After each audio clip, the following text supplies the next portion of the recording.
Assalamualaikum warahmatullahi wabarakatuh. Perkenalkan, nama saya Nofrita Afdila Reski dari kelas 1B, jurusan Tadris IPS, Fakultas Tarbiyah dan Keguruan, Universitas Islam Negeri Sultan Syarif Kasim Riau. Baiklah, kali ini saya akan menjelaskan tentang pengertian psikologi pendidikan. A. Psikologi pendidikan. Psikologi berasal dari kata Yunani atau psike yang artinya jiwa.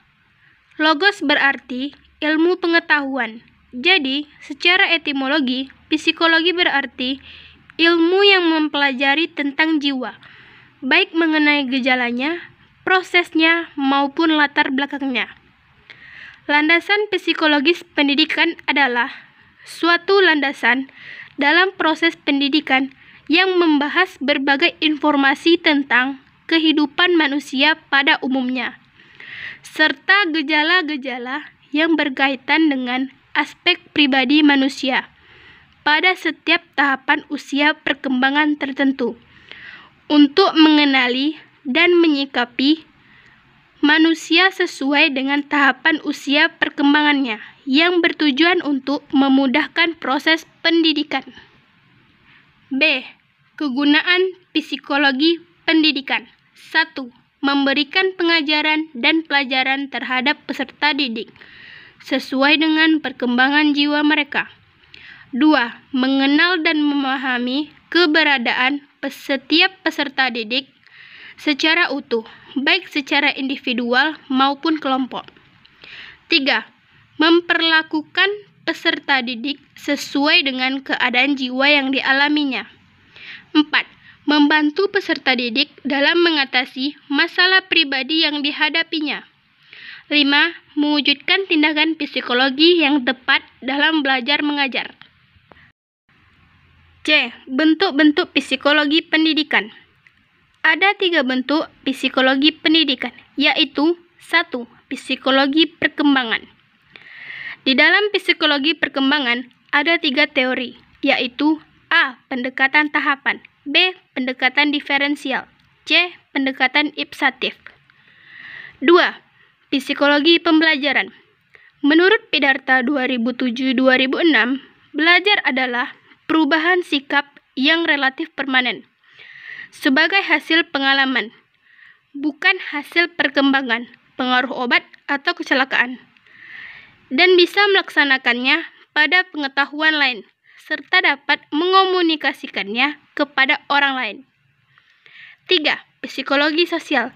Menurut Hollander 1981, psikologi sosial adalah yang mempelajari psikologi seseorang di masyarakat, yang mengkombinasi ciri-ciri psikologi dengan ilmu sosial untuk mempelajari pengaruh masyarakat terhadap individu dan antar individu. D. Perkembangan peserta didik sebagai landasan psikologis. Peserta didik selalu berada dalam proses perubahan, baik karena pertumbuhan maupun karena perkembangan. Pertumbuhan terutama karena faktor internal, sebagai akibat kematangan dan proses pendewasaan. Karena perubahan tersebut, peserta didik dapat disebut sebagai tumbuh kembang manusia yang dipengaruhi beberapa faktor, yaitu keturunan, lingkungan, dan faktor proses perkembangan itu sendiri.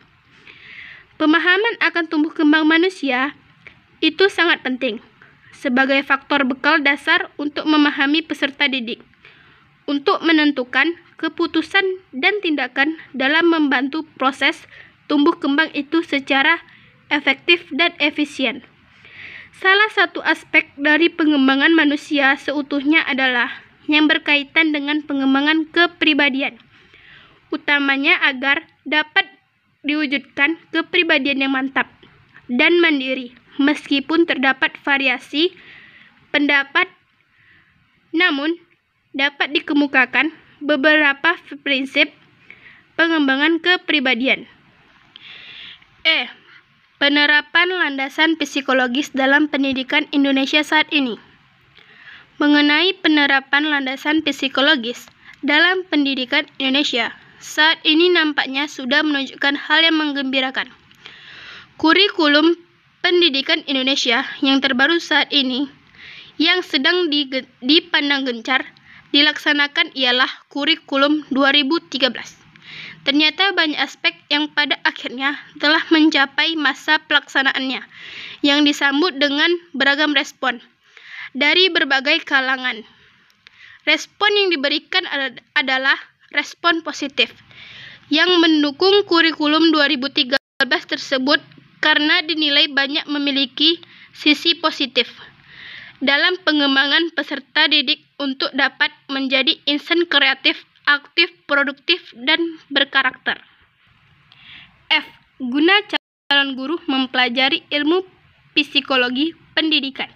Manfaat mempelajari psikologi pendidikan bagi guru dan calon guru dapat dibagi menjadi dua aspek, yaitu 1. Untuk mempelajari situasi dalam proses pembelajaran, memahami perbedaan individu atau peserta didik, penciptaan iklim belajar yang kondusif di kelas, pemilihan strategi dan metode pembelajaran, memberikan bimbingan kepada peserta didik, dan mengevaluasi hasil pembelajaran.